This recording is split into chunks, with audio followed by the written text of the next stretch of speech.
Thoth, perhaps pronounced Jahati or Thoughty. I call him Thoth. I've heard other people call him Toth, but I call him Thoth just because that's the way it sounds. Thoth. Depending on the phonological interpretation of Egyptians' emphatic consonants, was considered one of the most important deities of the Egyptian pantheon. In art, he was often depicted as a man with the head of an ibis or a baboon, animals sacred to him. As in the main picture, Thoth is almost always shown holding a wand or rod symbolizing power, in one hand, and an ankh, the key of the Nile, symbolizing life, in the other hand. His feminine counterpart was Seshat, and his wife was Ma'at. Thoth's chief temple was located in the city of Kuman, later called Hermopolis Magna, during the Greco-Roman era, in reference to him through the Greeks' interpretation that he was the same as their god Hermes. Now see, this is where the incorporation starts going on during the Greco-Roman era. They started incorporating gods from Egypt and Greece into one.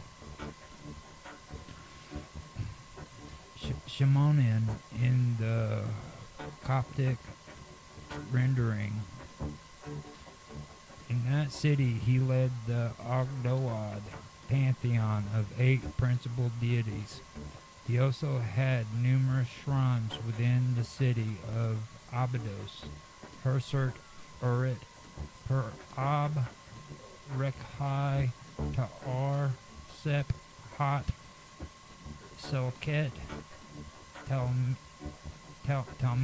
Talmissus, Anksha, Mutet, Ba, Aman, Hari, Ab, and Takins. Thoth played many vital and prominent roles in Egyptian mythology, such as maintaining the universe and being one of the 2 deities, the other being Ma'at, who stood on either side of Ra's boat. In the later history of ancient Egypt, Thoth became heavily associated with the arbitration of godly disputes, the art of magic, the system of writing, the development of science, and the judgment of the dead. Now see, with me, I relate Enki from the Babylonian, not really the Babylonian, but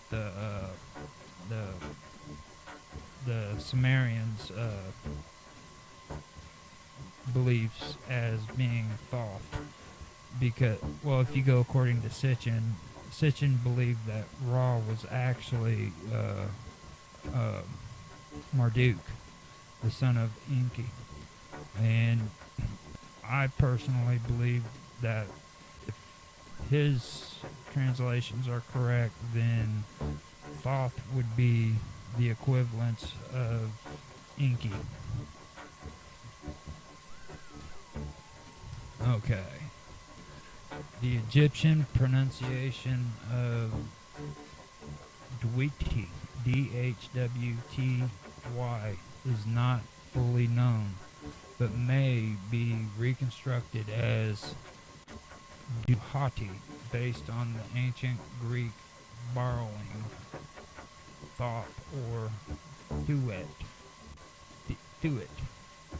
and the fact that it evolved into Sohidic Coptic variously as Thout or Thoth or Thoot,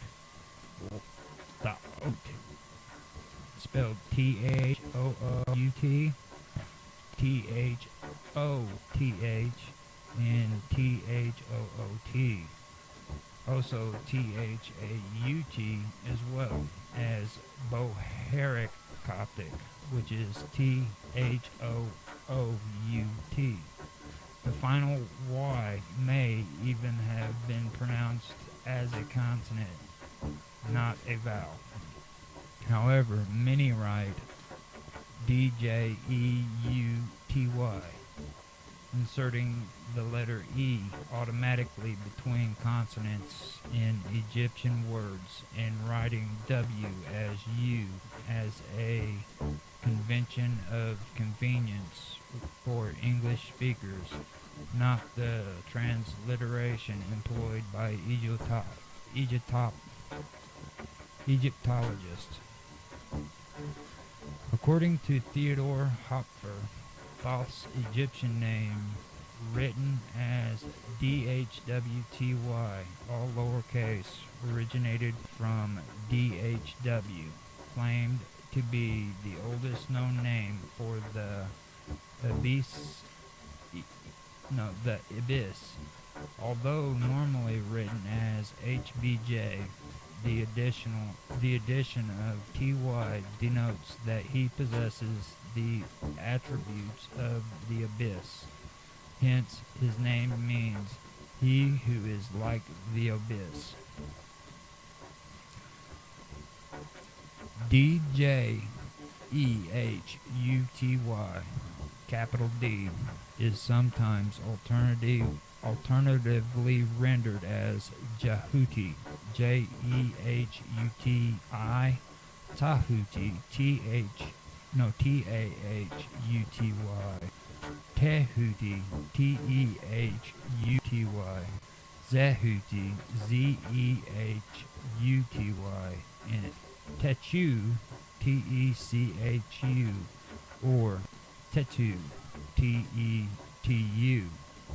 Thoth, also thought or thot, is the Greek version derived from the letters DHWTY, all lowercase.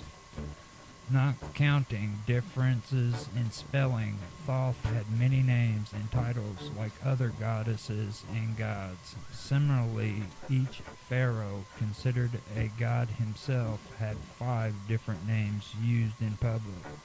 Among the names used are A, just capital A, Sheps, S-H-E-P-S, with capital S at the beginning, and then Lord of Kamennu, K-H-E-M-E-N-N-U,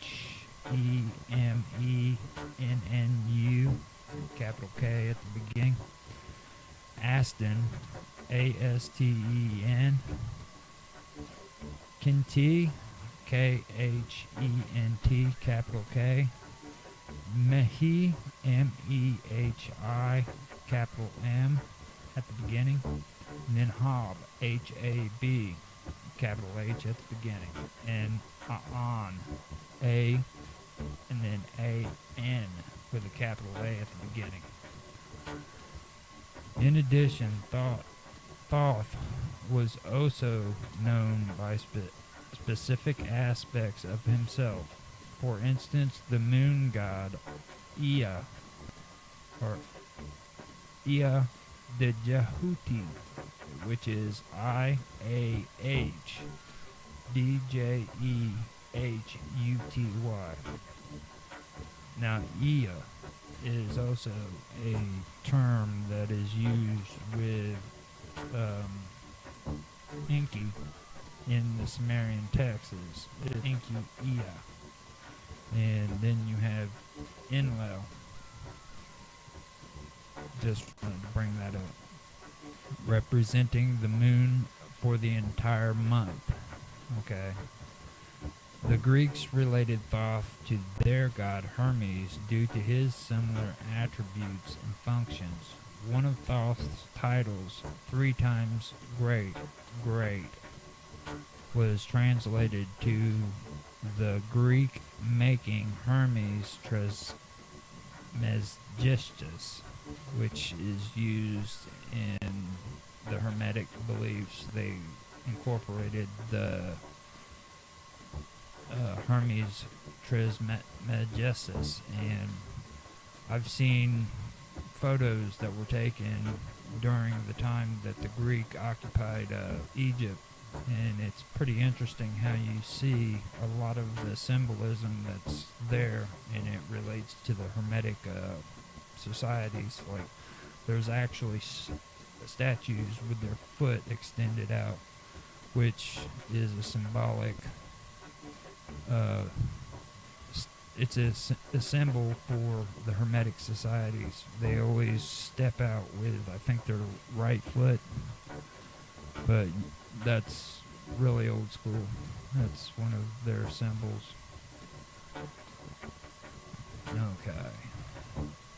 Thoth has been depicted in many ways depending on the era of the aspect the artist wished to convey. Usually he is in his human form with the head of an abyss. In this form he can be represented as the reckoner of times and seasons by the headdress of the lunar disk setting on top of a crescent moon resting on his head.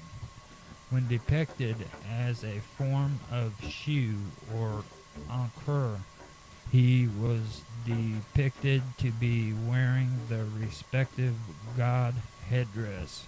Sometimes when he was seen in art to be wearing the Atef crown or the united crowns of Upper and Lower Egypt. When not depicted in this common form, he sometimes takes the form of the abyss directly. Now, when they talk about the united crowns of Upper and Lower Egypt, you have to understand that at one time Egypt was not one country. It was actually Upper and Lower Egypt.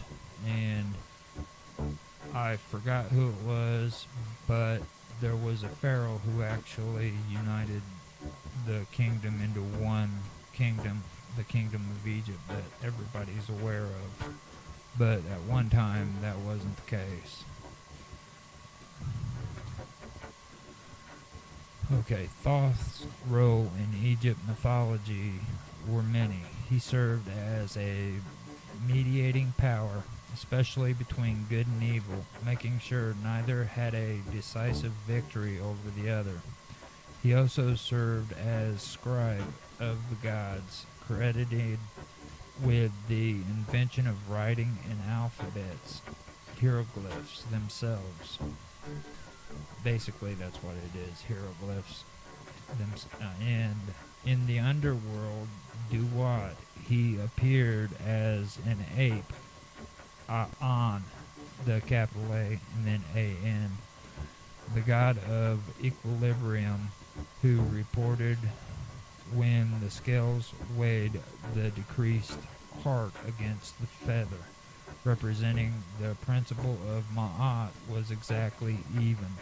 Now, when it comes to the underworld and the WWOW and the equilibrium and the scales weighing the decreased heart against the feather, I'll get into that and explain it a little bit more here later on, but that is very important because this was a part of their death rituals.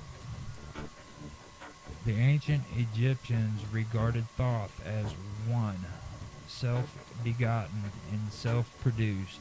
He was the master of both physical and moral, the divine law. Making proper use of Ma'at, he is credited with making the calculations for the establishment of the heavens, stars, earth, and everything in them. Compare this to how his feminine counterpart, Ma'at, was the force which maintained the universe. He is said to direct the motions of the heavenly bodies. Without his words, the Egyptians believed the God.